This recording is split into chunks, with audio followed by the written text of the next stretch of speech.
Welcome to the virtual lunch. Today is Friday, October 1st, and this is virtual lunch number 403. Our guest today is Dan Linna, the Director of Law and Technology Initiatives and a senior lecturer at Northwestern University Pritzker School of Law. And this is part of our series on deconstructing data risk with Breakwater Solutions. Hi, Dan. How you doing? Hey, doing great. Happy to be here, Ari. Super excited about this. So why don't we start? Tell us about your background and the work you're doing at Northwestern University School of Law. Sure. I always wanted to go to law school, but I took a detour after undergrad at the University of Michigan. I worked in information technology and I worked with a variety of companies, getting them in the digital world. Some of this was setting up websites, but then I was doing significant work in building enterprise information systems, taking people from paper-based systems to putting things in databases, digitizing workflows. And at the time, I was really worried. Everyone was telling me too that, well, hey, if you want to be a lawyer, why are you doing this stuff? None of this is going to matter to being a lawyer, right? So eventually I went off to law school and I got a master's degree in public policy before I went to law school as well. But then when I started practicing, I did supply chain litigation, privacy and emerging media issues. At first, I bought into this idea, well, law is different, and thinking about project management and process improvement and how technology wasn't really going to be applicable in law. But then I started seeing that, no, we need to be thinking about how to innovate. We need to think about how to use project management and data and tech in law. I practiced long enough that I was an equity partner at Honigman, and I was enjoying what I was doing, but I started teaching as an adjunct at the University of Michigan and then at Michigan State as well. Then I ended up joining Michigan State full-time. I launched Legal R&D, the Center for Legal Services Innovation. And then I came over to Northwestern a couple of years ago.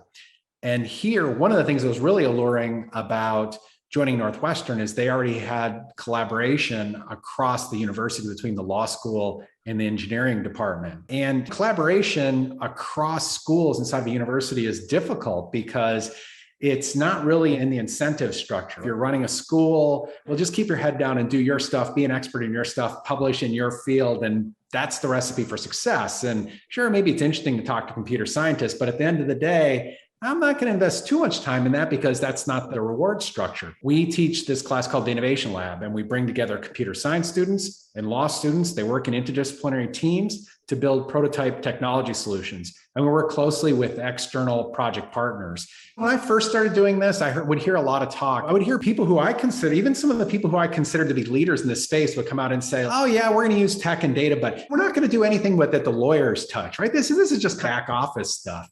And I thought, well, no, that's completely wrong. Like we need this really in the service delivery model. We need this throughout. Because of the practice experience I had, I could give examples of where we could be using analytics and tech and project management. And it was core to the practice, not just the business or the back office part of law. That really has helped me. I mean, probably everyone in this room has heard this idea of T-shaped lawyer, right? And reminding students, you still need to have that deep legal expertise, bring that to the position, but be able to show them concrete examples about what a T-shaped lawyer looks like and how you add those other skills to actually improving what you do as a lawyer. We have a program called the Master of Science in Law program at Northwestern. And this was really a visionary thing that our former dean, Dan Rodriguez, put into place, and Leslie Oster's the director. But we have a lot of engineers and other professionals who come to Northwestern for 1 year of training, the master's degree in law. And some of those students then are going into legal operations roles or legal tech roles, but plenty of them will go back to a big company as an engineer, or maybe they'll be in compliance or something where it's like, well, I'm not a lawyer, but I play a pivotal role in delivering legal services or helping solve legal problems. That helps highlight some of the value proposition. If you're an AI engineer, we're talking more and more about ethical AI and all these different laws are going to govern that.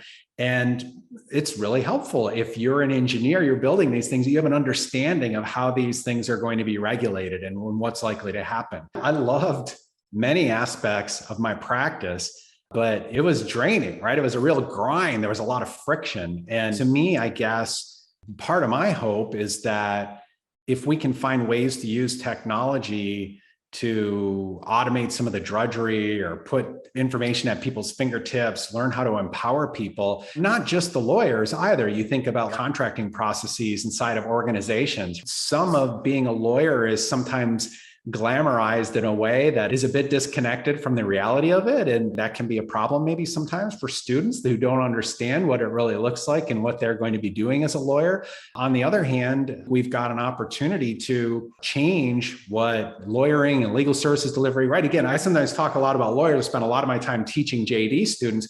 A lot of what's happening is we're getting other professionals engaged, and we're seeing more and more states and jurisdictions where you don't need a full law degree to help people and serve people, right? This more holistic thinking about the legal system. So I try to walk that fine line between getting people excited about what they can do in the legal profession, whether it's with a law degree or an MSL degree or one of these limited license legal technician pathways, or doing something as a designer or legal technologist, but then also making sure they understand the realities. If you go to work in a big law firm and you're going to be a project manager or a data scientist, these are tough jobs. These are difficult things to do, being on these innovation teams or working on these projects and trying to deliver value. Especially our students, they should scrutinize the firms more carefully. They shouldn't just say, hey, this firm is number 37 and this one's 42. Well, I should go to number 37 on the AmLaw list. No, you shouldn't base your decision just on revenue of the law firm. You should learn more about what they're doing. And one of them is, are they innovating? Are they using data? Are they using technology? Are they investing in the things that my bet would be are going to be important for your future in the firm? One of my biggest fears is that people just take the tool from a vendor and accept it at face value and don't ask hard, tough questions. You got to ask those questions. You got to know where the data is coming from. What are we optimizing for? What ways might other biases enter into the process? I sometimes worry that we're looking for a silver bullet in some ways, and that we're putting a lot of eggs in this basket about getting rid of some of these prohibitions. We have some data from the UK where they have had the Legal Services Act, which has opened up the marketplace a little bit, and things haven't changed quite as quickly as people might have thought. Now, there's famous quotes from many talking about how much change is going to happen in a short period of time. When we look in a longer horizon, 10 years, we really underestimate how much change can happen. So I would come and I would talk to different groups about how things were changing, and I would get a lot of pushback. No, nothing's actually changing. None of these firms are actually doing anything. And I decided that rather than relying on these anecdotes, I needed to try to capture the data about what law firms were doing in the space of innovation. And so I created this Legal Services Innovation Index that had a few different aspects to it, but one aspect was just cataloging the types of innovative services or products that law firms were offering. And it's all open source, it's all open and available. I had a little over 200. And one of the interesting things was just to look at, for example, there was a lot of discussion that the UK was ahead of the US. This was a convenient sample of innovation when I first put it together. So I couldn't necessarily draw any conclusions, but we did have more from the UK. But then it was also just trying to break it down. So what are the practice areas? Because the other thing attorneys would sometimes say is, well, sure, trust and estates, that's simple. Me, I'm special. You can't automate what I do, right? That's technology just doesn't matter. Innovation doesn't matter. But actually cataloging, well, wait, we see lots of innovation in a lot of different types of practice areas, and it's using a lot of different types of tools. It's not just AI, it's also project management, process improvement, using technology in new ways. We're seeing more and more data to help support these anecdotes that we have.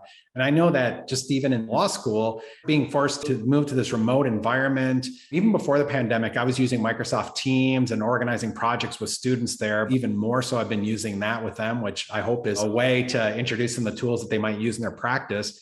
And of course, in law firms and legal departments, having to work remotely, it helped expose as well that many organizations didn't necessarily have the technology infrastructure that they needed to be able to manage their work. And it's more than just having Microsoft Teams as well. It's having some foundational project management in place, understanding what's the purpose you're using it for, right? And getting people to get trained up on using it. We've definitely seen an acceleration in this. And again, legal departments are leading on a lot of this. All the surveys I've seen of legal departments, any of the numbers about focus on cutting costs, I mean, that's up. Implementing technology to automate tasks, that's up. So it just really accelerated change across each of these organizations.